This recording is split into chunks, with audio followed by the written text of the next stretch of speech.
10 की प्रश्नावली 10.1 अपनी स्टार्ट। आज अपन इसको पढ़ेंगे, बहुत इंपॉर्टेंट प्रश्नावली है, पेपर में इससे विकल्प ऑब्जेक्टिव आते हैं। तो देखो यहाँ पर क्या कहा जा रहा है। सबसे पहला क्वेश्चन है खाली स्थान भरो, रिक्त स्थान भरो। मतलब यहाँ पर खाली स्थान तुमको भरना है।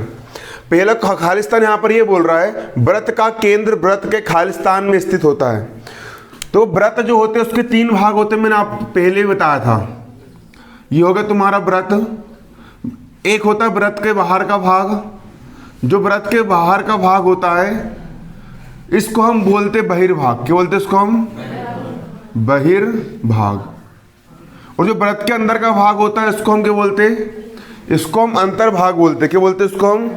अंतर्भाग या अभ्यंतर कहते। क्या कहते इसको हम? अभ्यंतर। तो व्रत का केंद्र कहाँ होता है? अभ्यंतर में होता है कि फिर बहिर्भाग में होता है? अभ्यंतर में होता है, व्रत के अंदर होता है। मतलब व्रत का केंद्र कहाँ होता है? अभ्यंतर। अभ्यंतर में स्थित होता है। क्या स्थित होता है अभ्यंतर में? व्रत का जो केंद्र होता है वो अभ्यंतर में स्थित होता है। अगला, एक बिंदु जिसकी व्रत के केंद्र से दूरी त्रिज्या से अधिक है व्रत के खाली स्थान में स्थित है। एक बिंदु, समझो यहां पर क्या बोल रहा सवाल। एक बिंदु है, क्या है? एक बिंदु है। एक बिंदु जिसकी व्रत के केंद्र से दूरी, उस बिंदु की व्रत के केंद्र से जो दूरी है त्रिज्या से अधिक है। त्रिज्या की दूरी अगर इतनी है तो बिंदु की दूरी त्रिज्या से भी कितनी है? अधिक है। एक बिंदु ऐसा है ना, जिसकी व्रत के केंद्र से दूरी त्रिज्या से कैसी है? अधिक है। त्रिज्या से अधिक है तो ये बिंदु कहां पर होगा? अभ्यंतर में होगा कि फिर बहिर्भाग में होगा? बहिर्भाग में होगा। बाहर है तो बिंदु कहां पर होगा? व्रत के बहिर्भाग में स्थित होगा। बिंदु कहां पर होगा?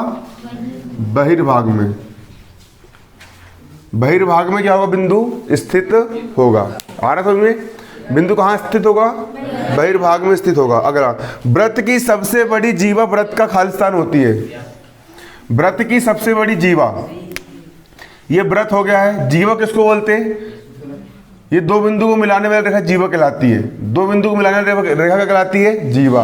अब ये जीवा छोटी सी, ये उससे बड़ी, ये उससे बड़ी, ये उससे बड़ी, सबसे बड़ी जीवा जो होती है वो व्यास होती है एक प्रकार से। व्यास भी इसी को बोलते हैं ना। ऐसी जीवा जो सबसे बड़ी होती है और केंद्र से होकर जाती है उसको हम व्रत का क्या कहते हैं? व्यास कहते हैं। तो सब व्रत की सबसे बड़ी जीवा क्या होती है? व्रत का व्यास होती है। क्या होती है? व्यास होता है। व्रत की सबसे बड़ी जीवा व्रत का क्या होती है? व्यास होती है। जो व्रत की सबसे बड़ी जीवा होती है वो हमारे व्रत का क्या होती है? व्यास होती है। आ रहा समझ में? अब एक चाप खालिस्तान जब इसके सिरे एक व्यास के सिर हो। चाप के बारे में मैंने कल ही बताया था आप लोग को। चाप किसको बोलेंगे? जैसे कि कोई व्रत है, कोई व्रत है, ये उसका केंद्र हो गया और ये उसका व्यास हो गया। व्रत पर कोई भी दो बिंदु, एक बिंदु अगर मैंने ये ले लिया और एक बिंदु मैंने ये ले लिया तो जो दोनों बिंदु के बीच का जो व्रत का भाग होगा उसको हम व्रत का चाप कहते हैं। लेकिन अगर चाप के दो सिरे व्रत का व्यास हो, मतलब चाप का एक सिरा ये वाला हो और चाप का दूसरा सिरा ये वाला हो। चाप की सवाल क्या बोल रहा है? सवाल क्या बोल रहा है? एक चाप खालिस्तान जब इसके सिरे एक व्यास के सिरे हो। जो चाप के जो सिरे हैं ये वाले, ये सिरे व्यास के भी सिरे हो तो चाप जो होगा ना वो अर्धव्रत होगा। अर्धव्रत मतलब आधा व्रत होगा। क्योंकि व्यास में क्या होता है? चाप पूरी आधी जगह घेर लेगा तो पूरे व्रत का क्या हो जाएगा? ये आधा हो जाएगा, मतलब अर्धव्रत कहलाएगा। क्या कहलाएगा? अर्धव्रत। जब एक चाप के सिरे एक व्यास के सिरे होते हैं तो चाप क्या बन जाता है? अर्धव्रत बन जाता है। व्रत का आधा हो गया ना, ये हो गया नहीं पूरा आधा भाग। क्लियर? क्या क्या बन जाता है? ये अर्धव्रत बन जाता है।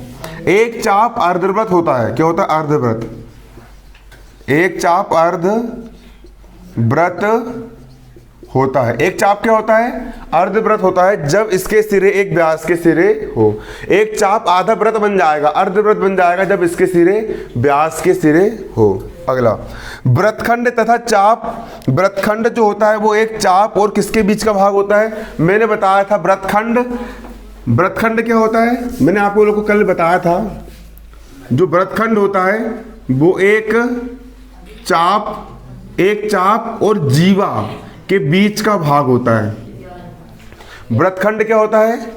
एक चाप और दो बिंदु को मिलाने वाली जीवा के बीच का क्या होता है?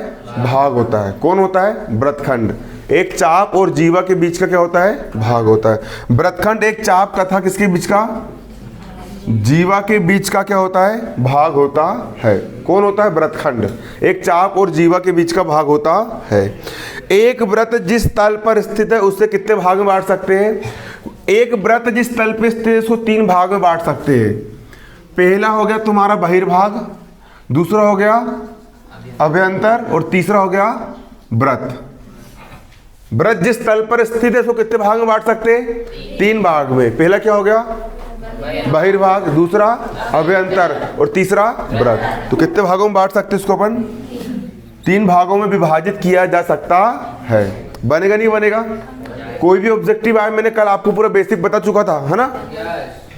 अब आगे देखो, सत्य सत्य मतलब सही गलत लिखना है। अब सही गलत के लिए बुद्धि लगाना पड़ता है, अपनी लॉजिक। पेपर में बन के भी आ जाते कभी कभी सही गलत, तो खुद का दिमाग लगाओ। सही है तो सही लगाओ, गलत है तो गलत लगाओ। क्लियर? अब इसने क्या बोला? केंद्र को वृत्त पर किसी बिंदु से मिलाने वाला रेखाखंड वृत्त की त्रिज्या होती है। क्या केंद्र को वृत्त के किसी बिंदु से मिलाने वाला रेखाखंड के वृत्त की त्रिज्या होती है? होती है?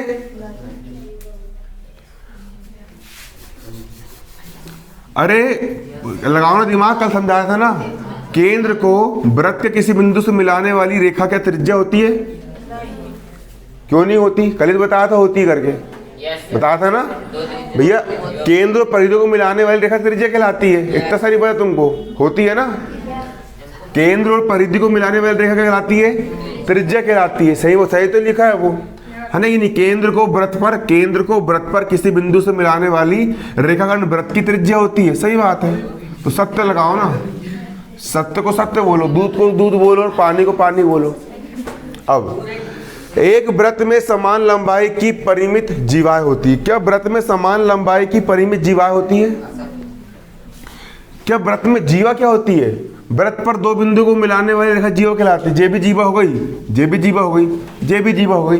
क्या इनकी लंबाई समान है? अलग अलग है ना। जीवा की लंबाई कैसी होती है? अलग अलग होती, समान होती क्या? तो ये बात कैसी लिखी है? गलत लिखी है। तो ये हो गया गलत है, मतलब असत्य हो गया।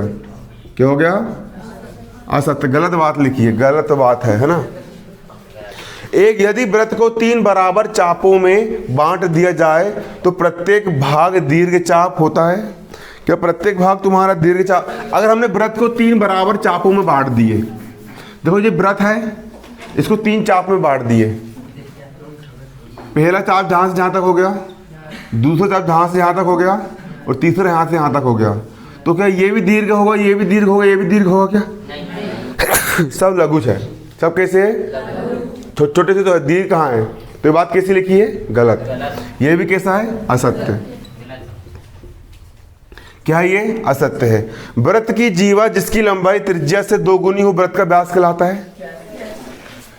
वृत्त की एक ऐसी जीवा, जीवा मतलब 2 बिंदु को मिलाने वाली रेखा, वृत्त की ऐसी जीवा जिसकी लंबाई त्रिज्या से दुगनी हो, त्रिज्या से दुगनी हो।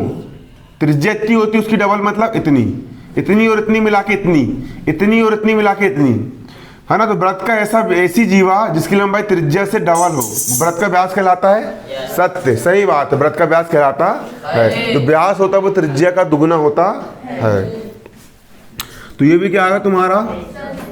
सत्य आएगा। क्लियर? कैसा आएगा? सत्य आएगा, है ना। अब त्रिज्य खंड जीवा एवं संगत चाप के बीच का क्षेत्र होता है। क्या त्रिज्य खंड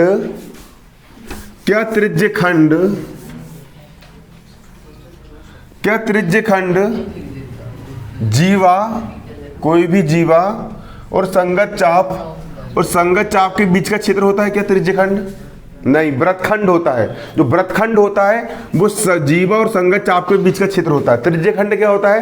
त्रिज्य खंड जो होता है वो चाप और चाप के सिरों को केंद्र से मिलाने वाली रेखा के बीच का क्षेत्र होता है त्रिज्य खंड, है ना।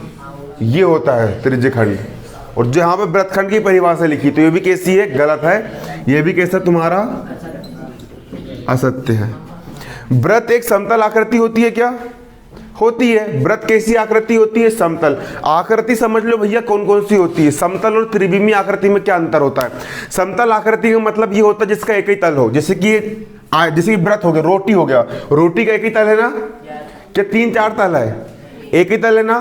देखो, और गेंद में गेंद होती है त्रिविमीय आकृति, क्योंकि गेंद तीनों दिशाओं में होती है, इधर भी होती है, इधर भी होती है और इधर भी होती है। उसके अंदर तुम कुछ भर सकते हो, पानी भर सकते हो ना, है ना? और भाई रोटी जो होती है वो कैसी होती है? समतल आकृति होती है। तो समतल आकृति हो गई रोटी, है तो दोनों गोल, लेकिन गेंद क्या है? गोला है। गेंद क्या है? गोला। फुटबॉल क्या है? गोला है। आया समझ में? और रोटी क्या है? व्रत है। रोटी क्या है? व्रत है। तो ये अंतर होता है व्रत में और गोला में। क्लियर?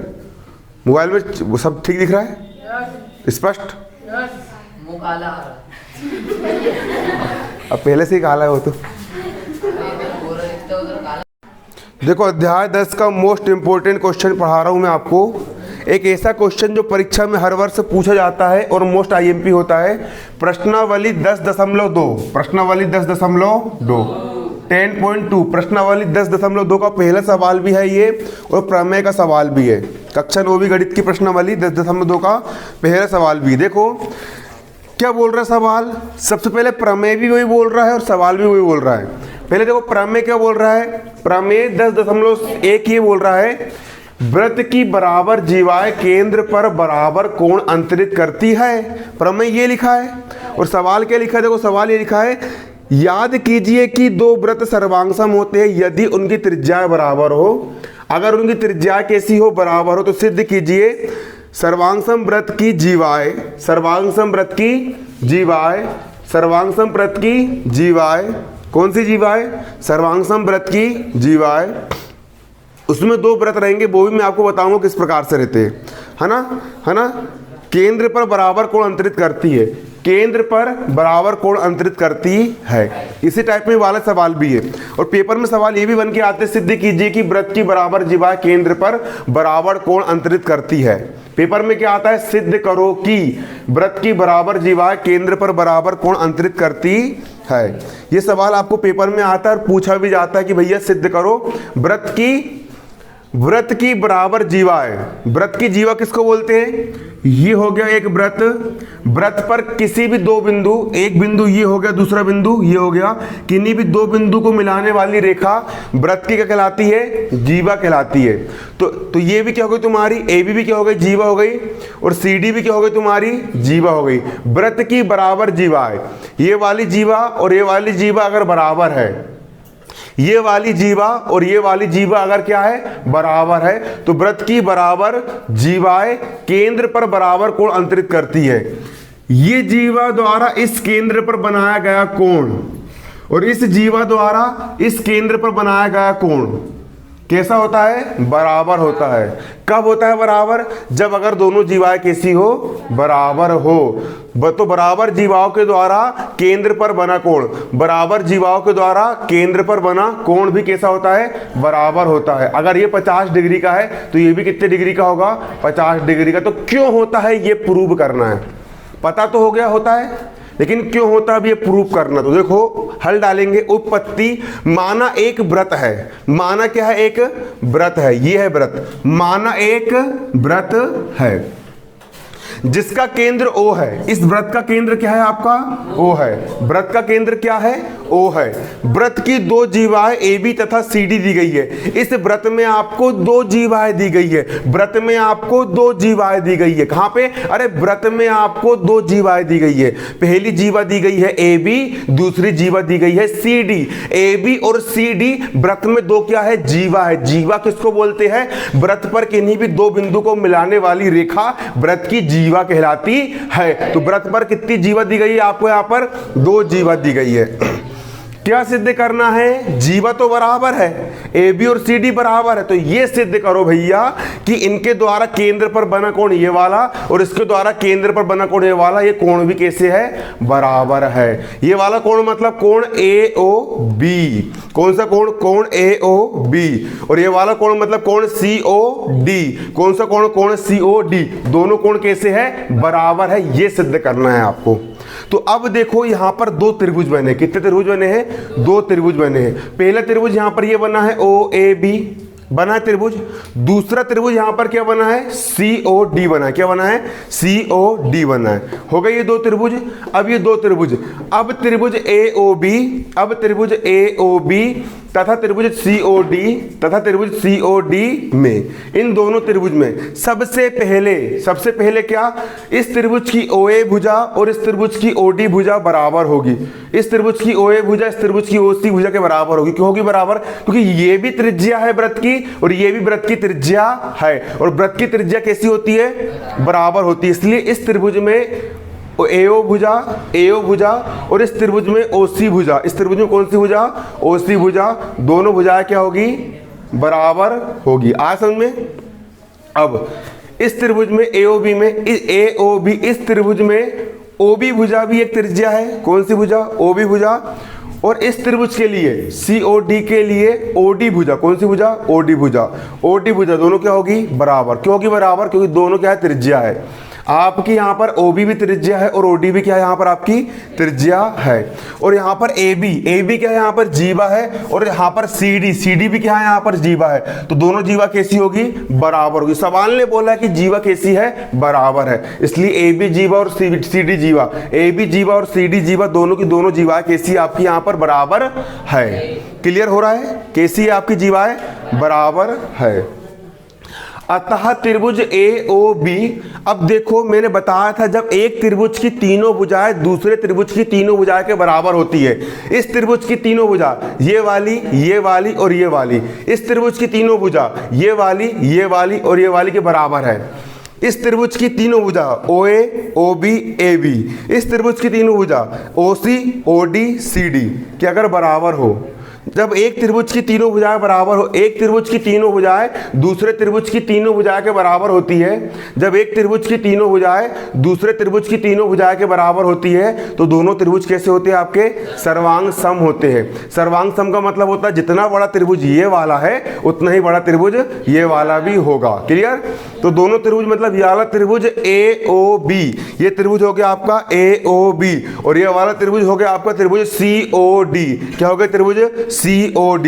दोनों त्रिभुज कैसे होंगे? सर्वांग सम। ये सर्वांग सम का निशान होता है। क्लियर? बराबर के ऊपर एस को आड़ा करके लिटा दो तो क्या बन गया? तुम्हारा सर्वांग सम हो गया। और कौन सा नियम लगा है? इस त्रिभुज की भुजा, इस त्रिभुज की ये वाली भुजा, इस त्रिभुज की ये वाली भुजा, इस त्रिभुज की इस भुजा के बराबर है। ये वाली भुजा इसके बराबर है, ये वाली भुजा इसके बराबर है, और ये वाली भुजा इस भुजा के बराबर है। तो भुजा सर्वांग समता प्रमेय लगा है। कौन सा लगा है? भुजा भुजा को अंग्रेजी में साइड बोलते हैं। साइड एस सर्वांग समता नियम से।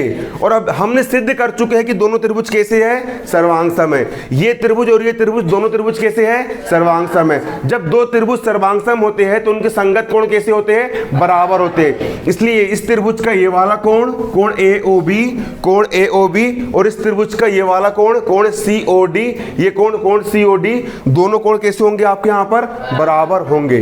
जितना मैंने आज आपको पढ़ाया हूं उतना कल पूछूंगा, है ना? एक एक करके जाओ।